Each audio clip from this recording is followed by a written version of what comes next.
here, Toby Lipinski for the New England edition of the Fisherman magazine with this week's web video fishing forecast for the Thanksgiving holiday weekend. Well, here I am just prepping some birds. Got 2 turkeys going this year. Got them right here. We got one for going into the smoker and one is going to get the classic roast. On top of that, I got my brine solution all set. Dry rub for the smoked turkey. A few bags of potatoes. Gonna get this all prepped up so that I'm all set on Thursday to get out and do a little fishing, because you know what? There's a ton of fishing going on right now. Lots of opportunities. One last thing, however, before I get into that, just wanted to let you know, if you're not a subscriber to the Fisherman magazine, you haven't seen it yet, the weeklies, which are available only to subscribers of the Fisherman. We came out with a brand new printer and paper last week, and we're already getting awesome reviews on this. Heavier gauge should assist in some of the mailing problems that we ran into with the old newsprint, give us a much better look, feel.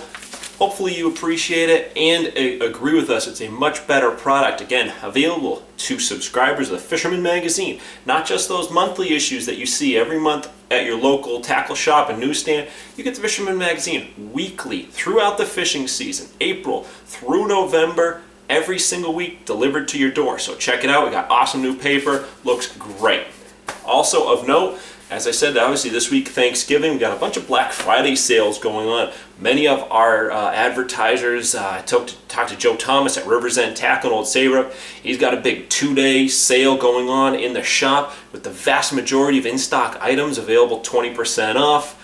Some even select items up to 30% off. Red Top Tackle up in Massachusetts, they got some awesome sales going on. Specials on Sabiles, Daiwa SP minnows, Hoagies, bunch of other stuff. Some of our advertisers also have special deals going on, like the Blackhawk out of Niantic. They've got some specials going on where you get additional monies onto your gift certificates that you purchase. So be sure to give a look at this week's fishing reports. A lot of the sales are advertised in there. Alright, we're going to get on into the fishing, however, now. Hopefully you're going to get a chance to get out Thanksgiving morning before you work on that turkey, or maybe even Black Friday after the family gets back from hitting those Black Friday sales. You get out yourself and do a little fishing. So we're going to start off, as always, in Connecticut. On the freshwater side of things, right now is a time to hit the coves, feeder creeks, and marinas of the Connecticut River for big pike. And I got word from the father-daughter duo of Todd and Isabella Cloutier. They've been getting into fish on both live bait and artificial lures. Now the bigger fish, like Isabella's 15-pounder, have fallen for live shiners. However, big spinnerbaits as well as suspending stick baits like Rapala Husky Jerk are always productive this time of year. And Andrew at Fishing Factory up in Middletown is big on this fishery. He recommends some brighter offerings, Fire Tiger and so on, as they seem to produce extremely well. And in the salt, there's still some sea bass to be had inside Long Island Sound, along with, as you likely already know, blackfish, with both bites starting to move towards deeper water. That's sort of a trend we're hearing across all of New England on both species, starting to move off into deeper waters. Those shallower spots getting picked over for the blackfish, and the sea bass are just making their winter migration to deeper water. So that's where you want to head this weekend. And lastly, in Connecticut, herring are starting to show up inside the Sound and make for a great way to get out on the water and jig up some fresh seafood in the fall. All you really need to know to get in on it is a couple of Sabiki rigs, a flasher, like a Kastmaster for a weight. But for some more tips, you can check out a great article at thefisherman.com entitled Make a Killer Herring Rig. I used some of the tips from this article last year and got out and landed some herring of my own, pickled them up, and they made for some awesome winter treats. Then moving on into Rhode Island, fishing off of Block Island remains very good with a mixture of cod to about 20 pounds, blackfish into the 10-pound range, and sea bass to around 5 pounds.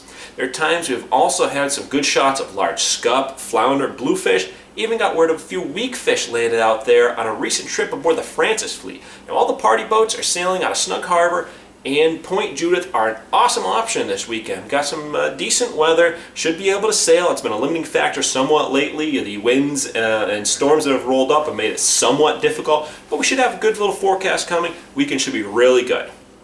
And closer to shore, fishing the surf is reportedly somewhat slow along the Rhode Island beaches, but there's a lot of bait being seen, so I wouldn't call it over yet by any means. And I'm getting word of peanut bunker as well as sea herring along South County, so the old Black Friday blitz may just take place this year again.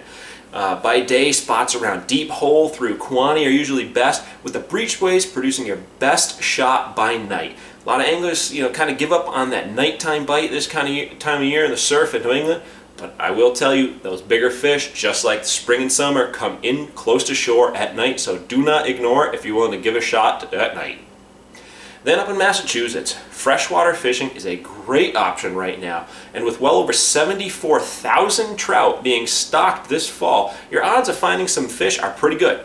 Spots like Long Pond, Big Sandy, the ponds inside Nickerson State Park, Horn, Jamaica ponds, all producing some really good trout. Those are coming in from different advertisers throughout Massachusetts. And for a look at all of the local water bodies that have been stocked this fall, check out a little article I put up at thefisherman.com. Turkey Day Trout Time. It's at thefisherman.com. Actually covers all of the New England states. A couple of tips, tricks, as well as links to all of the lakes, ponds, and rivers that are stocked with fall trout across the region. Then lastly, there's still some tuna to be had north and east of the Cape, as fish to 300 plus pounds have been caught off of Chatham and fish in excess of 1,000 pounds around Stellwagen. This fishery should continue for as long as the weather allows for it, and often lasts longer than the fishermen are willing or able to get out and sail. So there you have it. I'm Toby Lipinski for the New England edition of the Fisherman magazine, wishing you a happy Thanksgiving and tight lines if you get out on the water this weekend. To receive the latest fishing reports, subscribe to the Fisherman's YouTube page. Click subscribe, then click the settings button and check Send Me Updates. You'll now receive notifications of the latest Fisherman YouTube videos and reports. If you're already a subscriber, make sure you've checked Send Me Updates in the settings so you receive the latest notifications.